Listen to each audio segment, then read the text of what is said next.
the Chase Thomas Podcast, for people who have nothing but time to kill. What's the rotation battle that you're most interested to see play out early on for Tennessee? I mean, it kind of, I wrote about it yesterday with Kim Caldwell's group. I mean, it's going to be really interesting to see how both Barnes and Caldwell navigate some big time transfers, but also an infusion of young talent and then some key returnees across the board. I mean, they're filled rosters, right? Like Rick Barnes had kind of a thin roster last year, but I think it helped in a lot of ways, right? Like you had defined roles. You knew your 78 guys, and if they were healthy, that was going to be the rotation. Everybody knew their responsibility, knew what was expected of them, knew when they were going to get in. This year, there's going to be a lot of experimentation, right, with what Barnes is going to have to do early on, and we'll probably start seeing it against Duke here next week. But which is the rotation battle that you're most curious about play out over the next month or two?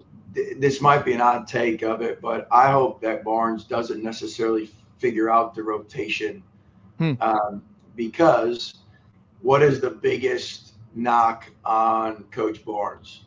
Is that his teams kind of flail down the stretch. They seem to be worn out down the stretch.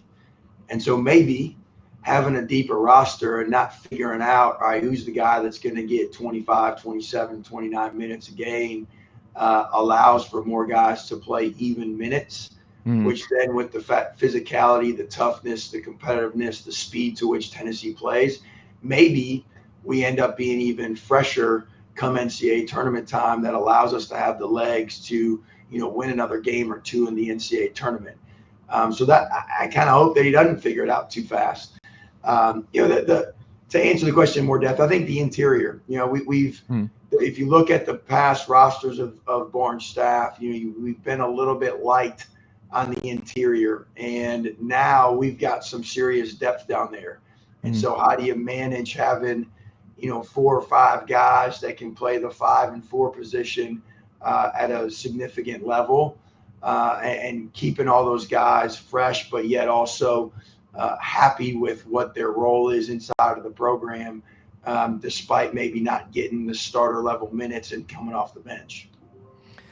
Yeah, the bigs, it's going to be really interesting because I think people just assumed it was going to be Jalen Carey, the Vanderbilt transfer, next to Felix out of the gate, but it seems like it's trending in a different way. And I think my gut is, and I wonder if you're similar here, where I think Barnes is going to experiment with Cade at the 3 first, see if he can do it, see if there is a little bit more spacing, if he is going to shoot the 3 a little bit more than what we've seen the first 2 years to back up Nate.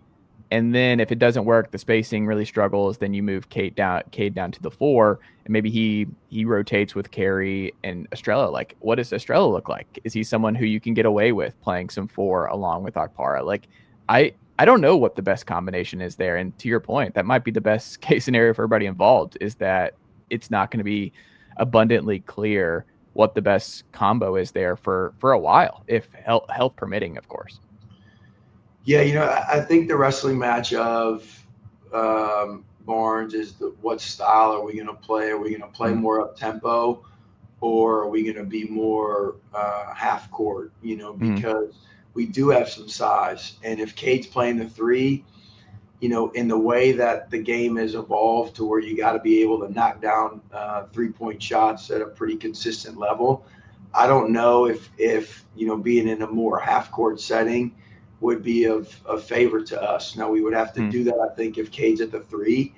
But I don't know if we shoot it well enough, and if teams are shooting, if you look at Kentucky and the way that they shot it, you look at Alabama, Arkansas shoots it from 3.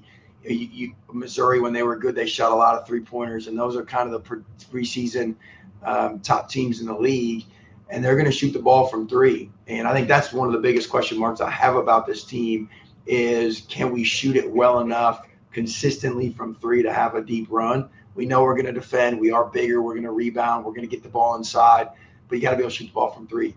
So if we can't, then you're going to have to create more opportunities in transition, which then I think leads to where Cade is more at the 4 and you're playing, Met at that 3. Nicely done, nephew. The Chase Thomas Podcast. Hell yeah.